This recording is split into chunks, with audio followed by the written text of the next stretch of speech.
Hi, and welcome to the Sex Expert Lecture Series, run by Center for Healthy Sex in Los Angeles. Today's lecture is The Embodiment of Female Sexuality Through Erotic Dance by Claire Sterrett. Hi. So I'm a little nervous and over-caffeinated, so if I talk too fast or get shaky, you'll forgive me. So I'm going to talk to you guys about the embodiment of female sexuality through erotic dance. I want to start off first telling you kind of how I got into this topic, because sometimes it's always in the back of people's minds, how did she get here? And I think it's important to know. So in 2006 or 7, I was working on my master's in somatic psych at Santa Barbara. And I was simultaneously started taking these dance classes taught by a former exotic dancer who turned life coach and was using the movement as a vehicle to kind of help women explore their sexuality. And at the time, the chair of my department was a gentleman who had a PhD in clinical psych from Harvard and a PhD from, I can't remember the name, that in sexology. There's a school in San Francisco that has this degree program. It was Barnaby. Yeah, you know Barnaby. Yes, okay. So Barnaby was my chair, and I said, hey, Barnaby, I'm doing this dance class, and I'm taking these somatic psychology graduate studies, and there's this interconnection. And he went, great, go for it, do your thesis on it. So that was kind of how I got into it, and I sort of never stopped talking about it. Like, I've done other stuff, but this has always been kind of a passion of mine. So I'm going to throw a lot of information at you, and it might be slightly overwhelming. You know, if you have questions, I encourage you to just interrupt, stick your hand up. I don't want to talk at you for an hour because you'll just be like, oh my God, and be glazed over. Okay, so please feel free to ask questions at any point. Does anybody know what somatic psychology is? Like, raise your hand if you're like, yes. Oh, good. Okay, we're going to talk about it anyway. So about half of you. So it's a form of body-oriented psychotherapy that's based on a view that the spiritual, emotional, and physical aspects of humanity are kind of all intertwined. And it was founded by, there are several different pioneers, including Sigmund Freud, Janet Adler, Wilhelm Reich, and Carl Jung. They all kind of took different approaches and had their own, developed their own approach to somatic psychology and their own techniques. So it's rooted in psychoanalytic theory. Wilhelm Reich, who's kind of widely considered the founding father, was a student of Freud's. And the idea is not just what are your neuroses, but how do they manifest in the body was the question that was being asked, okay? So Wilhelm focused on kind of healing the Cartesian split. You guys are familiar with René Descartes, who said, I think, therefore I am. So his philosophy was kind of considered the founding point of the mind, or the beginning of the mind-body split, and was kind of problematic for a long time. So Reich was focused on healing that. And he felt that people had chronic muscular tension, and that manifests itself as muscular armoring, which prevented the life force of the body from being in full flow. And so his goal was to help release that. And he also believed that character structure was reflected in this armoring, and armoring reflected character structure, right? So we're already saying mind reflected in body, body reflected in mind. Make sense? Mm-hmm. Okay. It's part of the humanistic and transpersonal movement. And somatic psychology is basically an integration of somatic work and clinical psychology. So the psychology portion of it brings to us an understanding of a context from which the client's experience is unfolding, right? So we can talk about transference and countertransference and those kinds of issues. And the somatic therapy portion of it returns us to the body, which becomes the ground of the process that's unfolding, yeah? So examples of somatic work not somatic psychology, but somatic work, things like yoga, Feldenkrais, somatic experiencing, dance movement, massage therapy, breath work, sensory awareness. You get the picture, yeah? So it's kind of, it's an integration of that and then clinical skills, okay? So it can include touch. Somatic psychology can include physical manipulations, it can include movement, it can include sensory awareness. But the basic tenet is that mind and body coexist in a mutual feedback loop. So if you're working with one, you're working with the other. Mind influences body, body influences mind. This is generally not unfamiliar in our circles at this point, right? We all kind of understand that. Great. So we had this wonderful theory that existed for a while and made sense to everyone, but for a long time, somatic psychology had no kind of medical underpinnings. It was sort of like kind of woo-woo and out there. And so it was hard to prove. But thanks to modern medicine, we have had some developments. And for a long time, the idea was that the brain was dependent on the body, and the body was slave to the brain and kind of did whatever it was told, and the brain controlled everything. Well, in fact, the brain is dependent on the body because the brain has no sensory nerve endings. It's a modulator, it's a processor. It doesn't have a way of being like, ooh, that stove is hot. It's dependent on, right? So this is basically the groundwork for what they call mutual feedback loops. I'm going to give you an example of one in the heart. So the heart generates its own impulse in the sinoatrial node, right? Boom, boom, boom. That heart rate, our heart rate, is modified by the brainstem through the vagus nerve. And the vagus nerve has afferent and efferent fibers, as you can see. So information travels both ways. So even if the impulse comes from the brain is constantly monitoring the body for response and subsequently adjusting. Make sense? Okay, you with me? All right. So that's kind of an example then of how body and brain work together to enhance or diminish physiological states. I say psychophysiological because if any of you are familiar with biofeedback, you understand how our cognitive processing and our emotional processing, and we'll go into that in a minute, affects all of this. Are you with me? Okay. Just want to make sure. Okay, anyone not familiar with the triune brain? Everyone understands that. Great. Okay, so really basic. No problem. We're going to go over it. Triune brain, basically you have the reptilian brain, which is considered the oldest portion of the brain. It's sort of our survival brain. So it focuses on things like arousal, homeostasis, digestion, things like that, okay? Program movement impulses. Then you have the limbic brain. That's part of our emotional piece. So that focuses on emotion, memory, some social behavior, okay? And then the last part of our brain to develop was the neocortex, and that's all the cognitive stuff. So it's like planning, self-awareness, conscious thought, yeah? Okay, so each level has its own understanding of the environment and responds accordingly. At the same time, they're obviously mutually interdependent and intertwined and have to function as a whole, okay? But every department has a little different. So if you see up here, I talked about the reptilian brain, and I put up the comment sensory motor processing. So when we talk about the neocortex, we're doing cognitive information processing when we're working with that part of the brain, okay? When we talk about the limbic, we're working with emotional processing. When we talk about the reptilian, we're talking about sensory motor processing. What do I mean by that? So cognitive processing is basically top-down. It's the capacity for conceptualizing, for meaning-making, problem-solving, all that stuff, evaluating outcomes. And it often overrides or steers lower levels of functioning, right? It basically will say, no, you're not hungry. No, you don't have to go to the bathroom. You'll wait 10 more minutes till you're done with this client or whatever. That's a very basic example. Emotional processing, emotions, and we work very much with this in therapy, right? Emotional processing. Emotions act as signals to help us direct us towards particular cues, right? So emotional processing is the capacity to experience and describe and express and integrate your affective states. We do that in therapy as well, right? Okay. Sensory motor processing is experiencing, articulating, and integrating physical and sensory perception. So bodily sensation, physiological arousal, and motor functioning. And it's important to be able to differentiate between emotional and sensory motor processing because they're very different, in fact. So a body sensation would be defined as trembling or rapid heart rate. That's tracking on the sensory motor level, just that sensation. An emotion that would come with that would be, oh, I'm anxious. And then the thought might be, I'm having a panic attack. So that's the cognitive piece. Particularly in trauma, you'll find that clients can't differentiate between body sensation and emotional feeling. It just comes all at once, okay?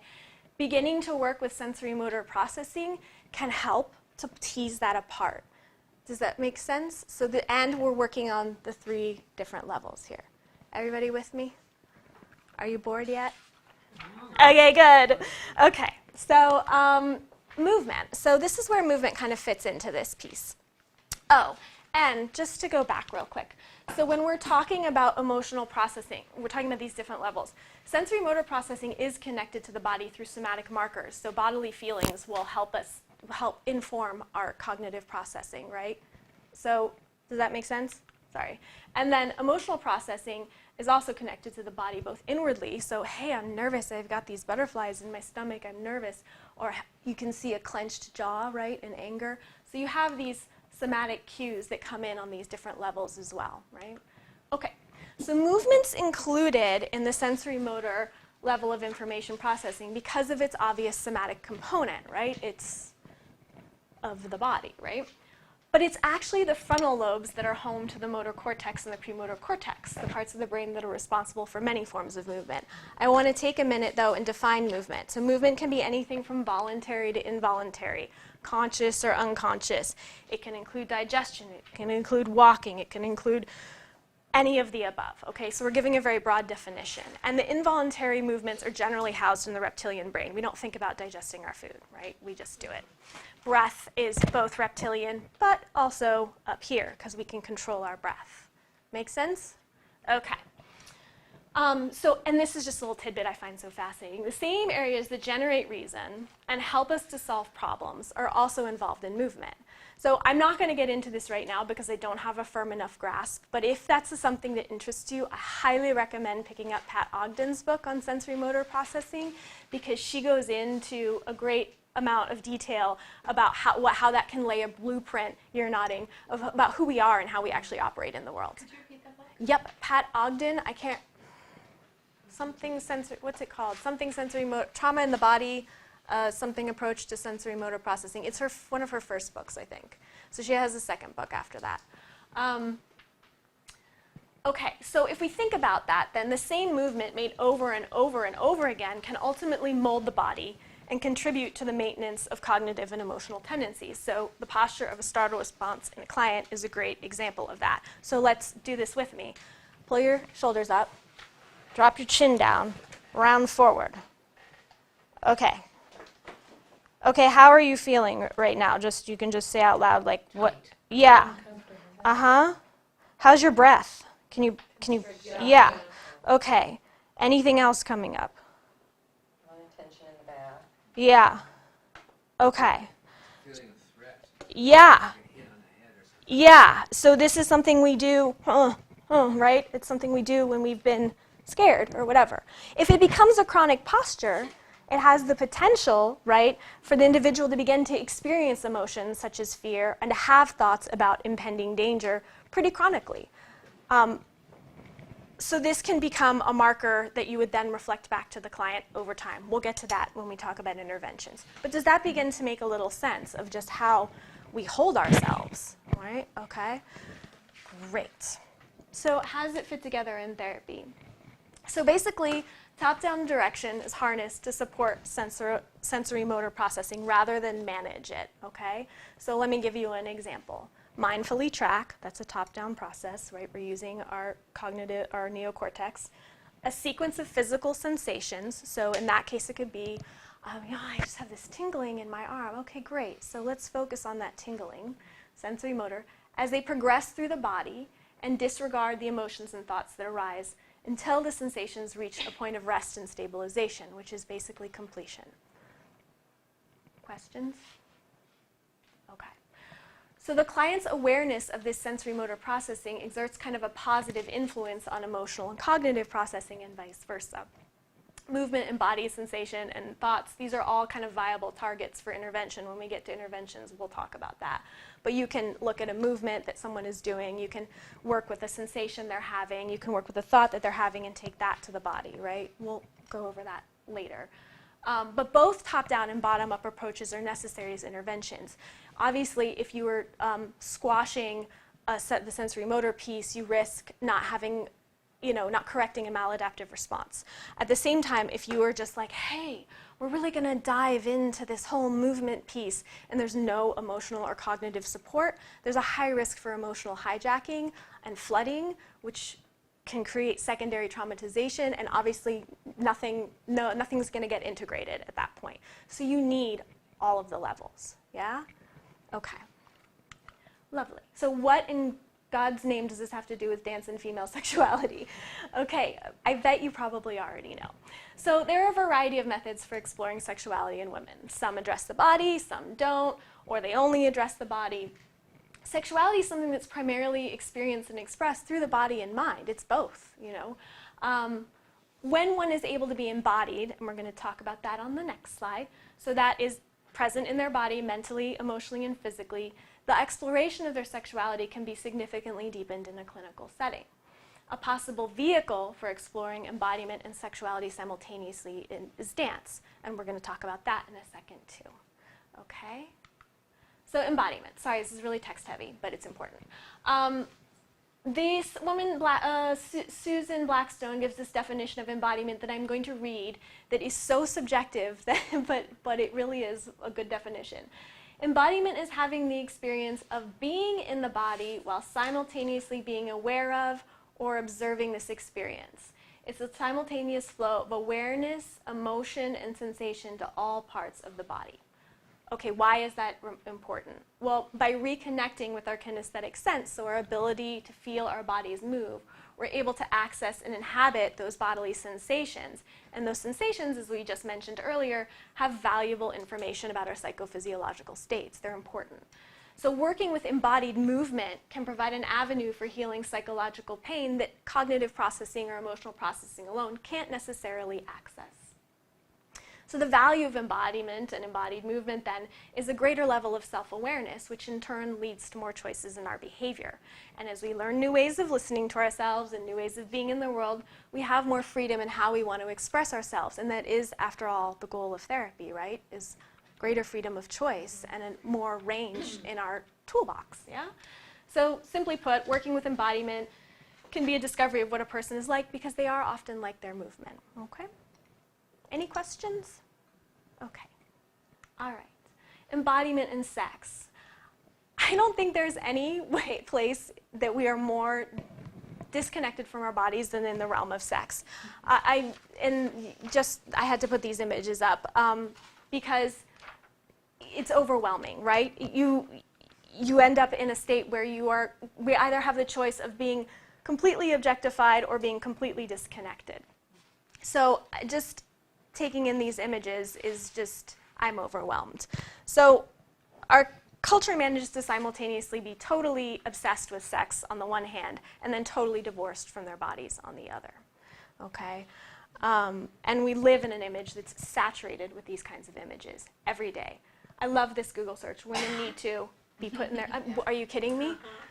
It's just, you know, and so true love waits, but by the way, get sexy, but by the way, and you can't read this one, but it's they went and asked men the anatomy of a perfect woman, and actually women as well, and it's like, I mean, look, it's impossible. Yeah. So, you know, this is tough, right? This is not a connection, okay?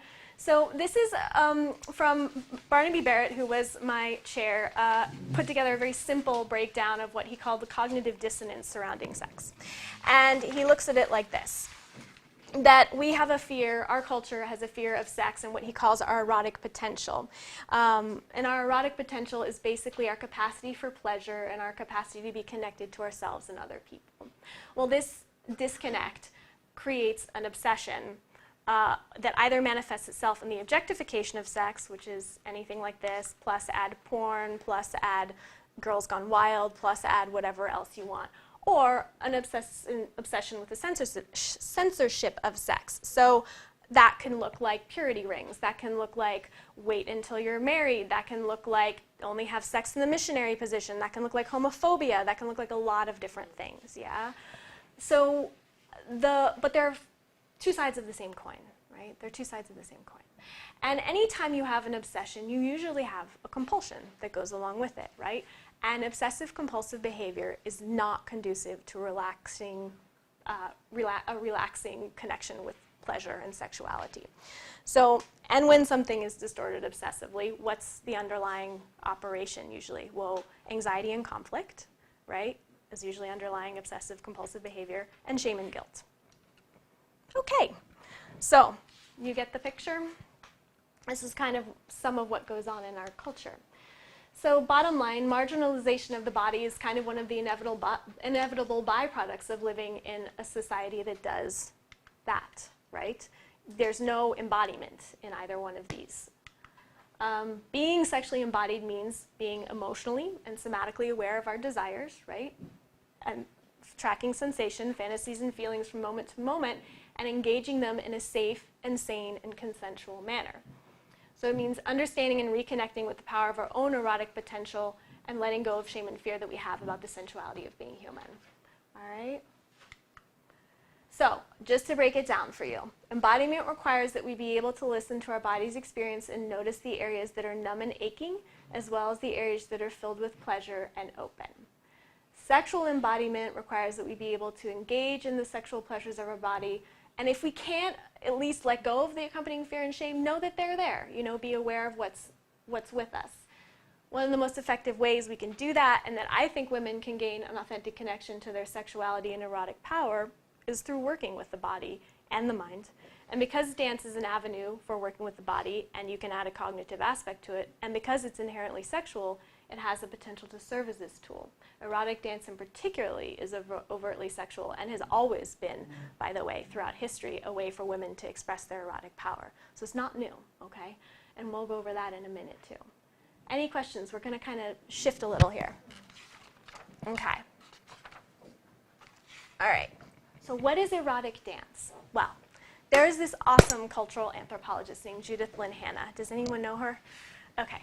So she has dedicated a portion of her work to studying dance across cultures, across time.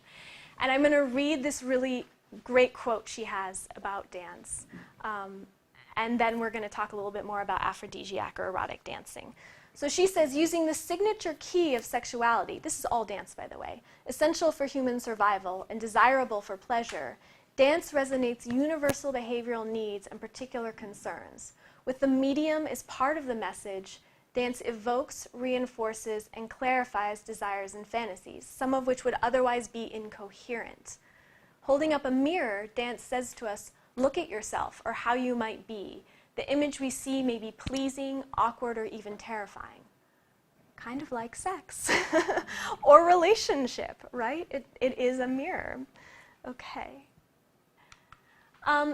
Judith Lynn Hanna basically categorizes dances, and one of her categories,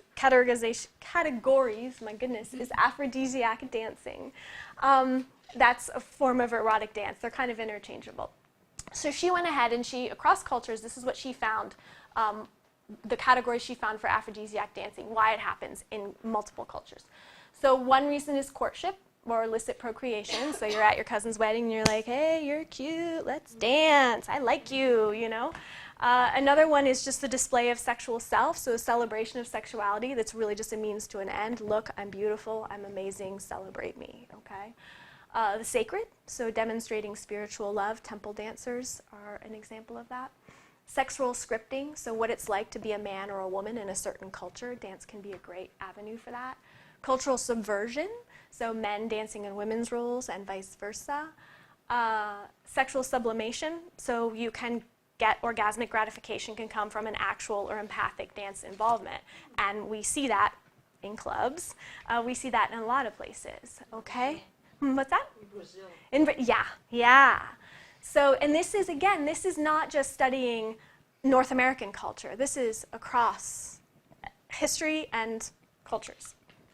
It's traditionally female-dominated, and as I just said, has a long history in multiple cultures around the world. It has an element always of reciprocity, either in the partner and the audience, and it's thus considered an informal art. So formal art is that there's a barrier between audience and performer, right? There's a gap. In these, you have an audience, and the line between audience and performer is blurred. So you have an interaction that's happening, okay? Examples can include hula, belly dancing, salsa, the tango, striptease, burlesque. Those are all forms of erotic dance and aphrodisiac dancing. And there's many more that I'm not listing. Okay, so how does it become an intervention? What does that look like, right? I mean, we've laid a bit of groundwork, but how does it manifest? So for me, you asked me earlier if I was a ballet dancer. I'm not. I'm a pole dancer. So I got into this work because I took a pole dance class, which, as I said, was taught by a former exotic dancer who was using it as a vehicle to do some explorations. And it really hooked me. But it can be any form of dance. It can be hula. It can be anything that's very feminine, right? It's an all-female class, okay? You have safety and ground rules in place, obviously. You do all your stuff about confidentiality. The choreography is taught as a language or a way of expressing, because you don't want to just throw people into a room and have move, So you give them tools, but it's not the focus. So because choreography, oftentimes when you're doing choreography, you're using a different part of your brain. So you're learning something, but you're often overriding sensation, right? So it's different. In this case, you're moving from an internal place, and you may have a way of expressing yourself, but it's not the focus. The focus isn't necessarily to learn a routine. You follow? Okay. So you're tracking internal sensation, you're tracking emotion, and you're tracking physical sensation, which is embodiment. Interventions also come from dance movement therapy and authentic movement. They can include things like mirroring. So a lot of times we'll do dyad work where you're working with someone else. You'll follow their movement, they'll follow yours. It's pretty intense to be moving in a sensual manner with another person and to stay present, right? That's good practice. Witnessing, so you will have witnessing happen in a dyad, which is what they do in authentic movement. So one person will move and the other person will watch, and then there will be, kind of a sharing of what the witness saw, owning that the witness is right. That's their experience. It's not what they see you doing. It's their experience, yeah?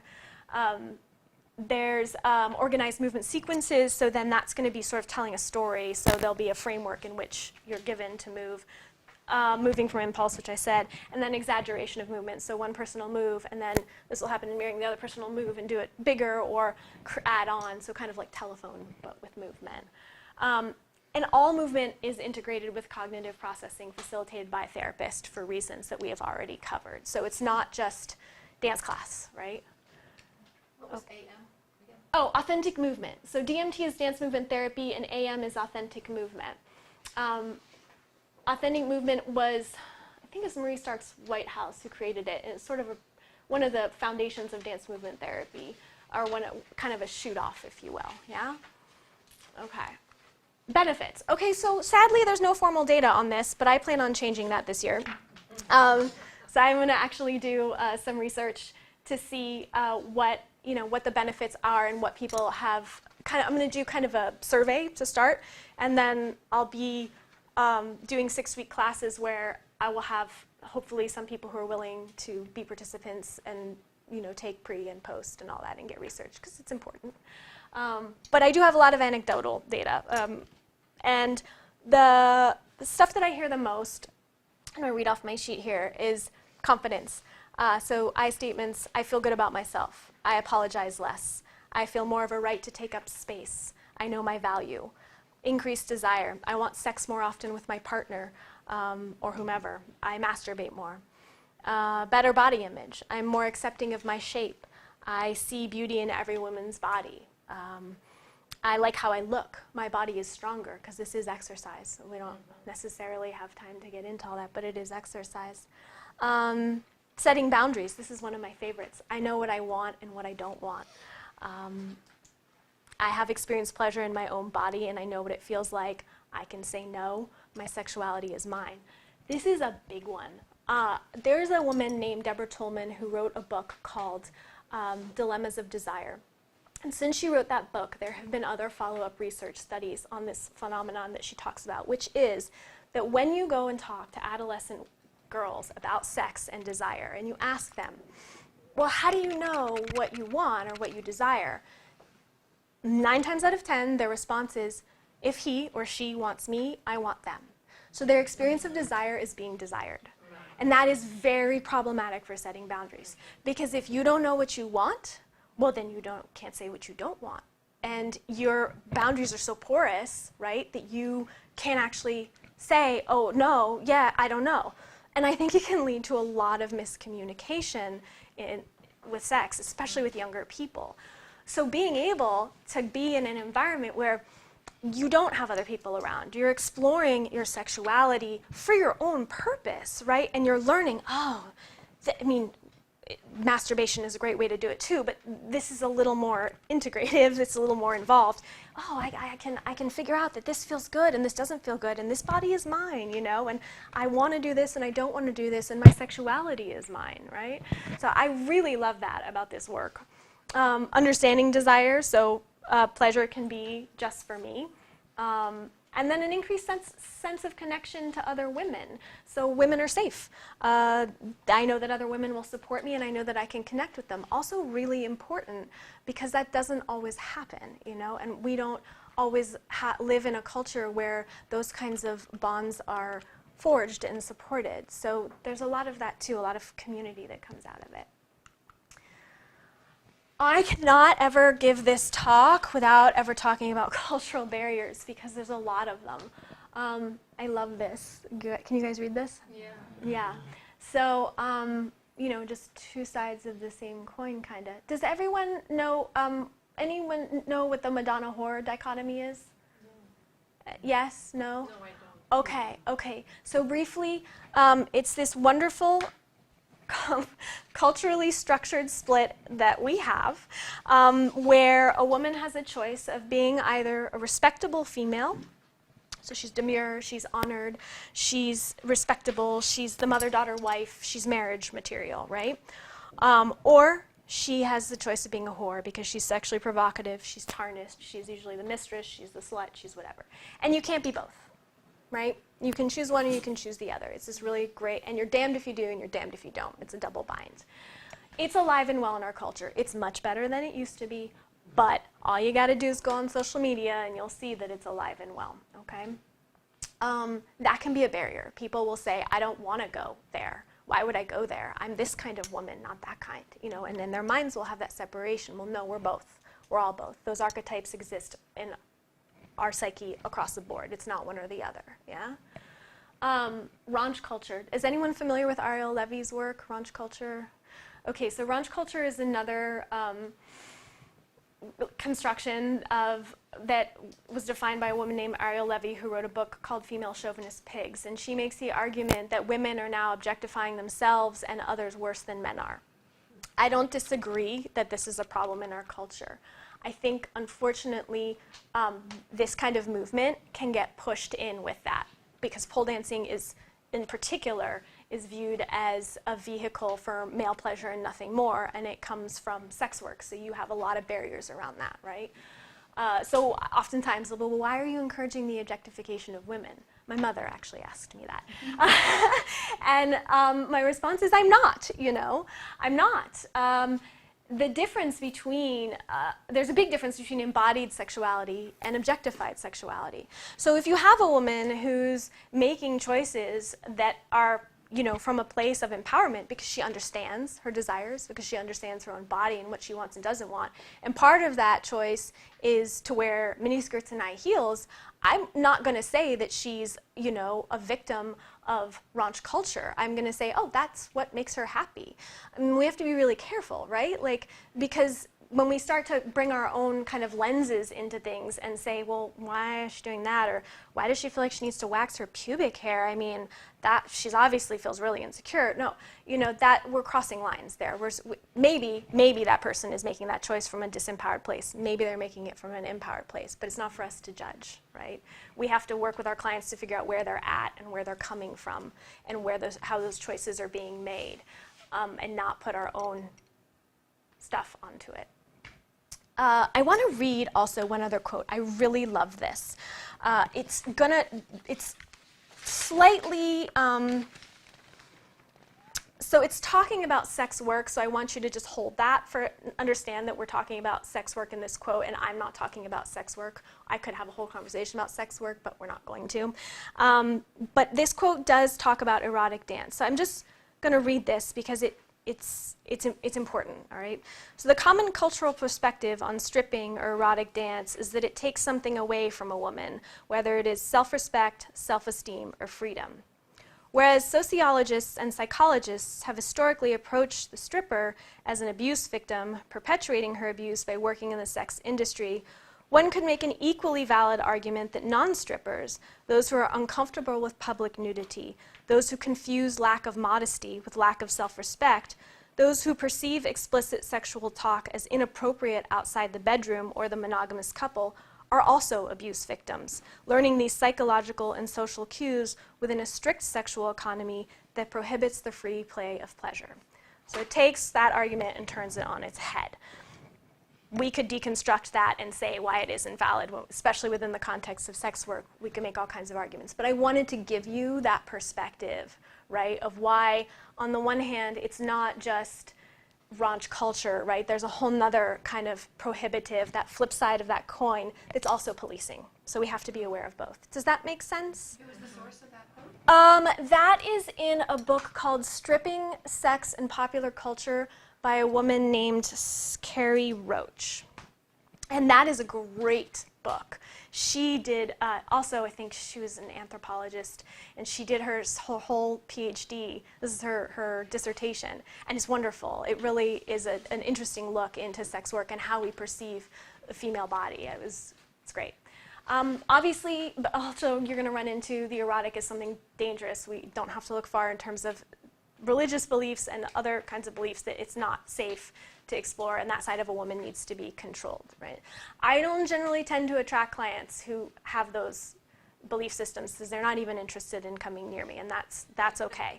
But I recognize that sometimes people walk into our doors and that those beliefs come into place, and then we have to work with sex and sexuality. So I would recommend, like, there are other interpretations of the erotic that come from other people that talk about it in a way that's less threatening. So you're going to be surprised to see Audre Lorde up there because she's a very controversial feminist writer. But she does have a wonderful essay on the erotic that basically talks about it as a source of all creative potential. And so it reframes this idea of sex and sexuality and whatever into something that's really much more like a little, it's grounded in embodiment without going right in that direction of overt sexuality. So it can be more accessible. Another woman who does wonderful work is writing is Clarissa Pinkola Estes. She is a clinical psychologist and an ethnologist, and she focuses on the study of tribes. And she wrote a book called Women Who Run with Wolves. Yeah, you guys know her. So she does. She talks a lot about how to have women be more alive in their bodies. She doesn't use the word embodiment, but she's talking about it, like how do we become more alive? And she doesn't overtly talk about sex, but it's in there. So these can be little ways with your clients who are maybe more resistant to something that's so overtly sexual to start to bring in, hey, but how about just feeling a little more alive in our senses, you know? Just how do we get in touch with a little more pleasure without it being so in your face? Make sense? Yeah. Okay. Okay, this is the fun part. So I wanted you guys to have a sense of what it looks like, because it's great to talk your ear off about it, but it helps sometimes when you're talking about something like movement to be able to see what how it kind of manifests. So this is not therapy. It's ethics and confidentiality. I'm not going to put a therapy session up there, but it is a movement lab. So briefly, what's going on here? It's a movement lab. It's run by my dear friend Danielle Christine, who is both an actress and a dance teacher. And so the assignment was for the dancers to tell a story. And we have witnesses, right? So this is dyad work, and then we have witnesses. We had 2 or 3 other dyads who are sitting here watching. And the witnesses don't know the story, so we have to tell the story. They're instructed to use mirroring. They're moving from impulse. You'll see exaggeration. You'll see that kind of telephone stuff. It's completely unchoreographed. And at a certain point, there has to be a resolution. So it'll be pretty obvious to you from the beginning what this is about, like what the emotion is, and it was to the audience as well. But it's interesting to watch how the dancers move together. The dancers don't know the story either necessarily. So they are, and this is part of what moving from sensation is. You didn't sit down ahead of time and be like, so how it's going to work is, right? You're given an emotion, and you're told to come to a resolution of that emotion, right? What was the emotion? Yeah. What was the emotion? Anger, right? So that's very broad, and that's also something that I would do with my students as well. So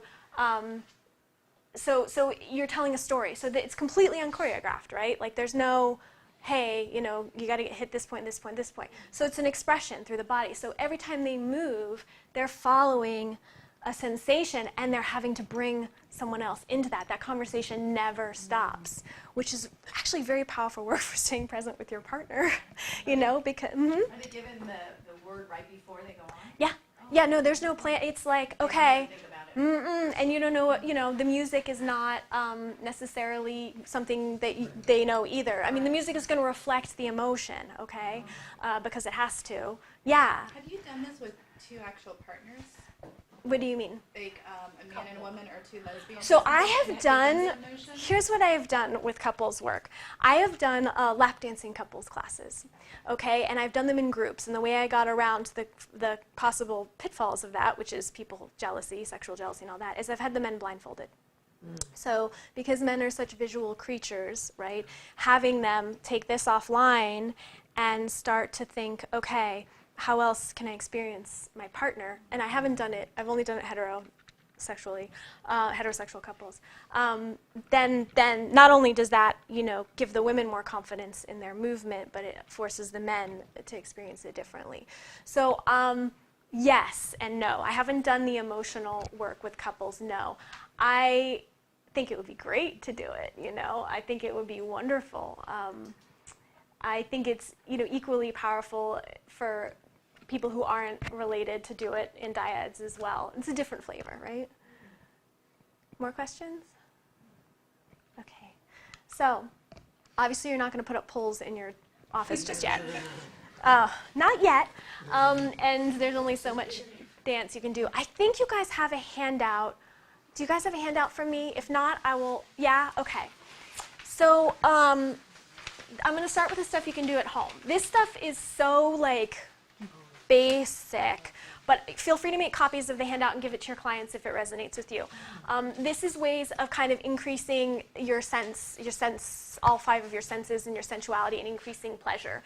It's not going to trigger anyone. It's not going to cause any, massive breakdowns. It's very simple stuff, but especially for someone who's maybe a little more averse to exploring their sexuality, these are very safe ways to start to wake up the senses. So you can look it over in greater detail, but briefly, put on lotion. How do you put on your lotion? Do you wake up in the morning and do you put on lotion? Do you have time?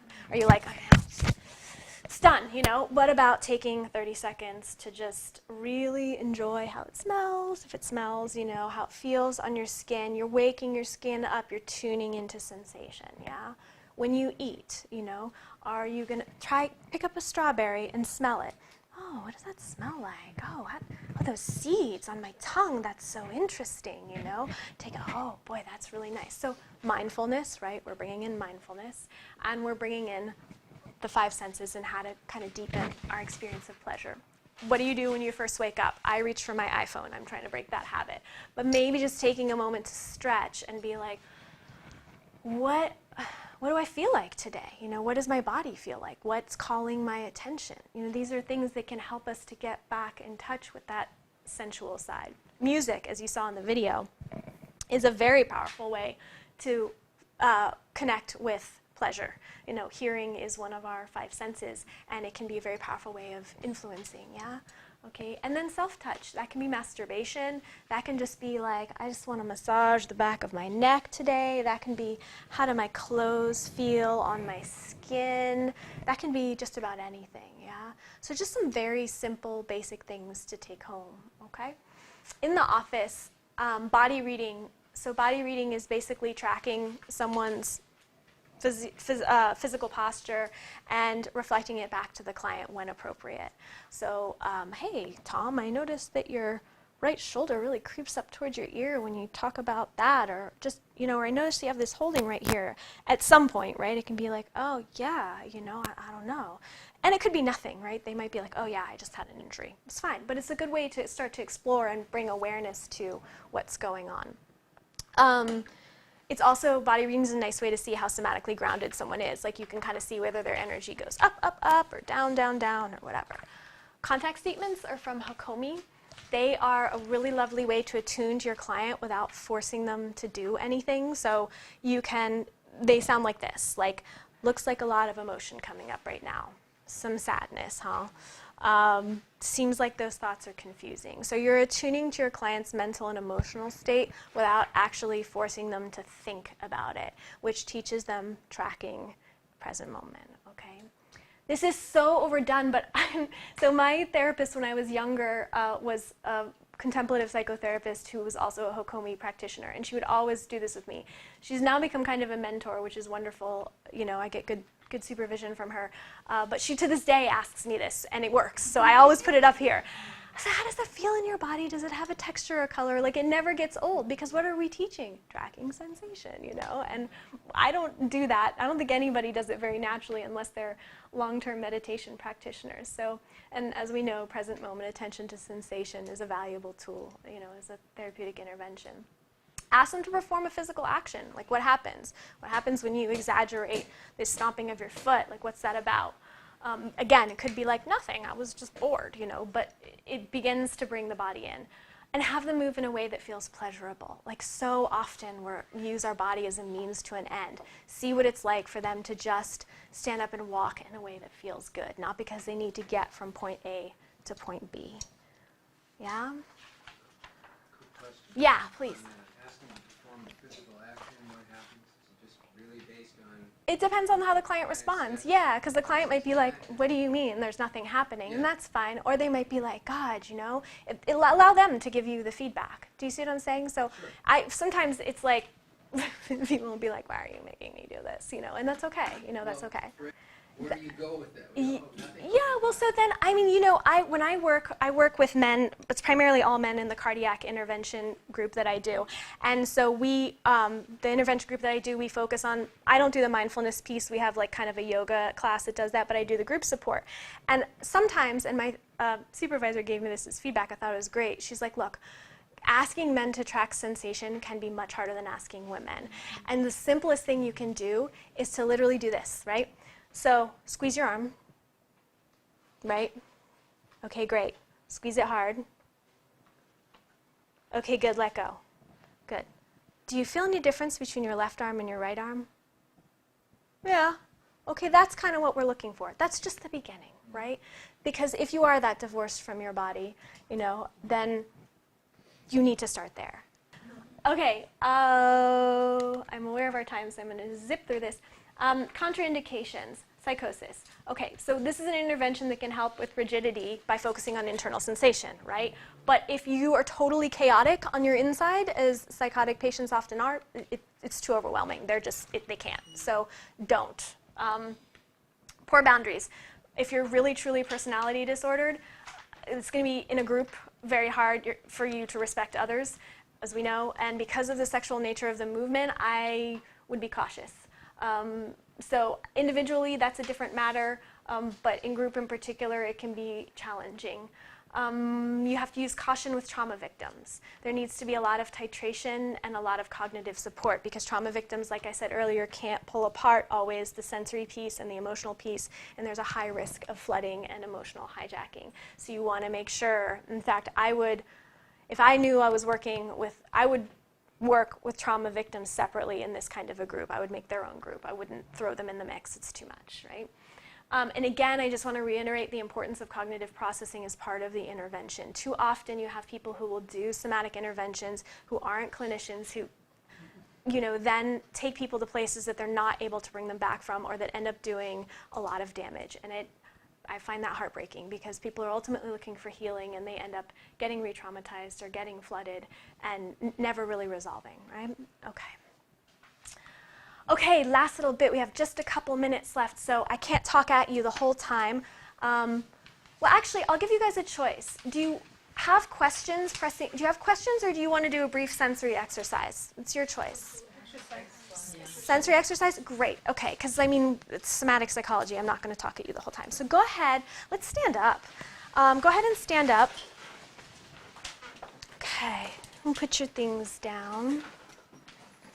Yeah, okay. Let's just go ahead first and just kind of, let's just move hips side to side. Just stretch out a little. Yeah. Kind of back and forth. Yeah, good. Good. Just because maybe just stomp your feet a couple times. Yeah, good. Okay. All right, a little more awake down there? All right, good, good, good. Okay, so I want you to just bring your eyes to kind of 50-50, so downward gaze. So kind of staying present in the room and then turning, some of half your energy kind of inward, right? So we're looking out and staying present, but also starting to focus on internal sensation. I'd like you to take a nice deep breath in through the nose and out through the mouth. Good. And again, in through the nose and out through the mouth. Yeah, your own pace on this last time. In through the nose and out through the mouth. Yeah. Good. And on this next inhale, if you could go ahead and just lift your arms. Yeah, finding the room. Good. And let those wrists start to roll in one direction. Good, just breathing. Back the other way. Yeah, good. Okay. Inhaling. And on this exhale, letting those hands slowly drop down to the tops of your heads. Soft, soft, soft, soft. And just let them take a little journey all around. So finding spots that might be a little achy, maybe giving a little scalp massage if needed. Kind of easing the head from all that information we just took in. Good. And noticing what your hair feels like against your fingertips, noticing what your skin feels like. And really finding the pleasure in this little bit of self-touch. Good. And taking one nice deep breath in.